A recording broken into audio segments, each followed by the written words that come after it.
this is Eric, and welcome to the first ever episode of PlayStation Plus Review. In this web series, we will review and talk about PlayStation Plus game content that is released every month for the PS4. Today I'm going to do a quick overview of what this month has to offer in terms of games. Once I've had some time to sit down and actually play these games, I will then post a more detailed breakdown of each game and link them to this video. So this month we have 3 new games. We have The Walking Dead Season 2, we have Magicka 2, and we have something called Dragon Fin Soup. Okay, so let's start off by looking at The Walking Dead Season 2, a Telltale game series. So what first strikes me about this game is the actual title. The Walking Dead, if people don't know, is a long-running TV series that's been doing very good, especially in the US. And basically you have this sort of like zombie outbreak, infection scenario where people have to survive and stick together and fight these zombies. So I can only assume that this game is a zombie survival slash horror game. And yeah, basically that's the premise of the game. But what's odd to me is that they call this game Season 2, so does this also mean that they based the content of this game on Season 2? If that's the case, I mean, would be a lot of spoilers for people who've seen the series and the Season 2 when they play this game, which is, a big no-no if you make this type of game. So it will be interesting to play, but I should say luckily for me and anyone else who hasn't seen the Walking Dead series, you know, there shouldn't be any spoilers for us at least. So a big warning flag for people who have seen the series.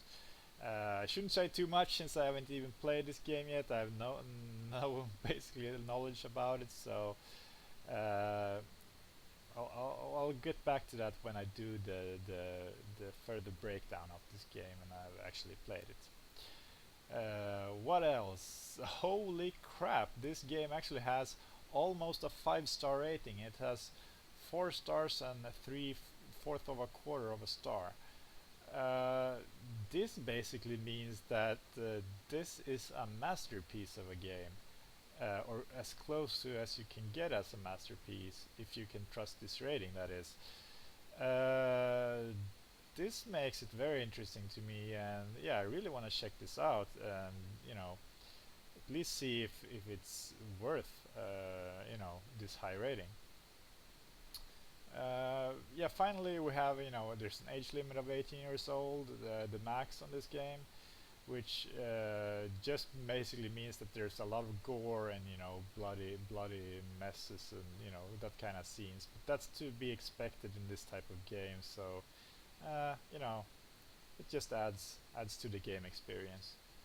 And there's no screenshots for this game at all, so I quickly grabbed some. To get a better feel of what this game is about.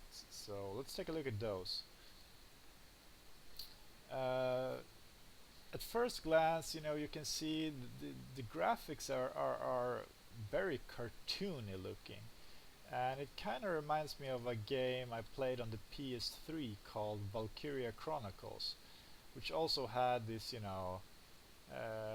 cartoony texturing, going on. I'm not sure if they use the same engine, probably not, but you never know. To me, however, I mean, using this type of texturing in a horror survival game, I'm not sure if that's the right choice here by the developers. To me, it seems like that takes away from the actual game rather than adding to it. However, I shouldn't question this too much since it has such a great rating, but that's just a warning flag to me and something that could have been improved upon. But I guess we'll just have to find out once we played this game. Okay, so the next game we have this month is Magicka 2. I never played Magica 1, never heard of it, so it should be a lesser known game, I guess. Um, Looking at the actual box art, it reminds me of an old Disney movie with the same. Wasn't it called Magica? It was the first big Disney movie ever released, I think, in I don't know, the 40s, the 50s, something like that, where it starred actually Mickey Mouse, sort of like looking like this. He had like this big red mage coat, and did some magic stuff or whatever. Anyway, this is obviously not a Disney game. Um, it is good and a very good rating, 4.5 stars. So this month's content is looking really good this far. So let's move ahead and look at some of the screenshots we have for this game. Okay, let's take a look. We have an overview type of game, possibly hack and slasher. Some really nice effects here. Yeah, seems for sure to be an hack and slasher, judging by these screens.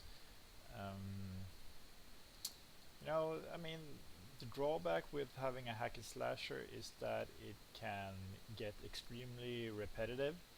I mean, it's usually just click and click, click, kill, kill, kill, click and kill.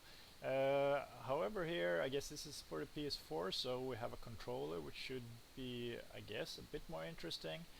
Different control scheme at least.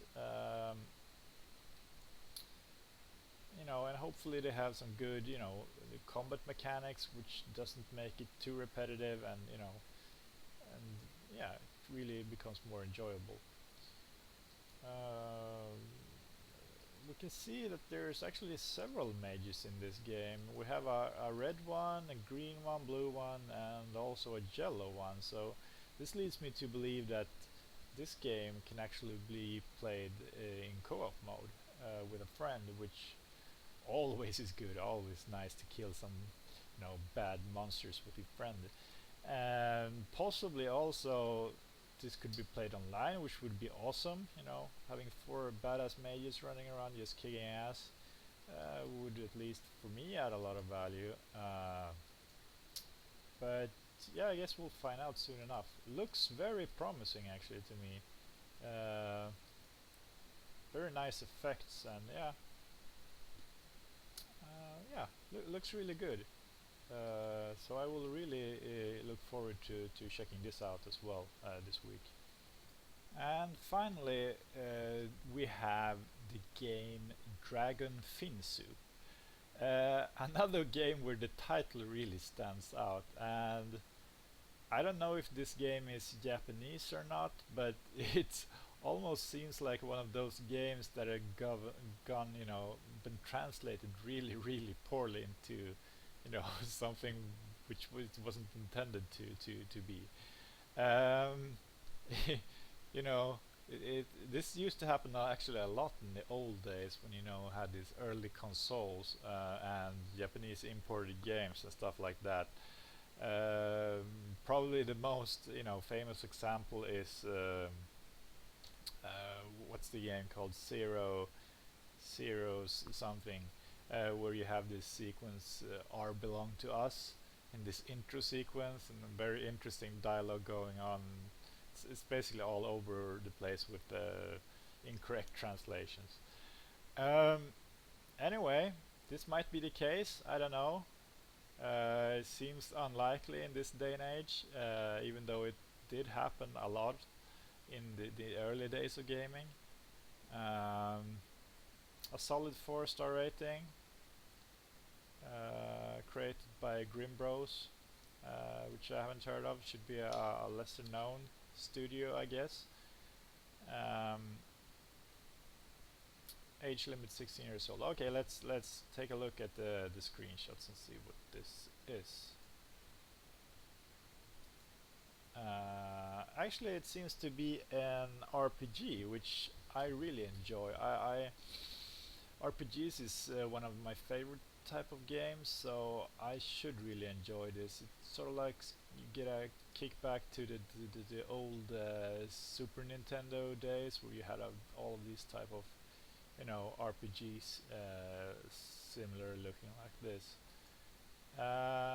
So this should be really fun. I can really see myself getting into this game. It seems like the main character is sort of like looking like Red Riding Hood. You know, the old the old kid story. I don't know what's up with that, but I don't know. It doesn't matter really. This game actually looks awesome to me, and I can't wait to play it. Oh, there's so basically I think we have three excellent games this week, and I don't know which to play first. It's really a hard choice, but once I've tested them out and, you know, played a few hours into them, I'll give you a better breakdown and if and what you should, you know, focus on this month. What's basically the best game and which you can get most enjoyment out of. And that wraps it up for this month's overview of PlayStation Plus games. I was going to post, you know, a more in-depth analysis and showing some gameplay, etc. this weekend. However, I'm going on a vacation slash business trip to Spain, so that won't happen, and I'll be back instead sometime next week, and I'll get working on it then. Until then, you know, have fun guys and enjoy your PlayStation Plus gaming. If you wish to contact me, just post a comment below, or you can hit me up on PSN. Just send a message to Turkey in a Box. That's right, Turkey in a Box.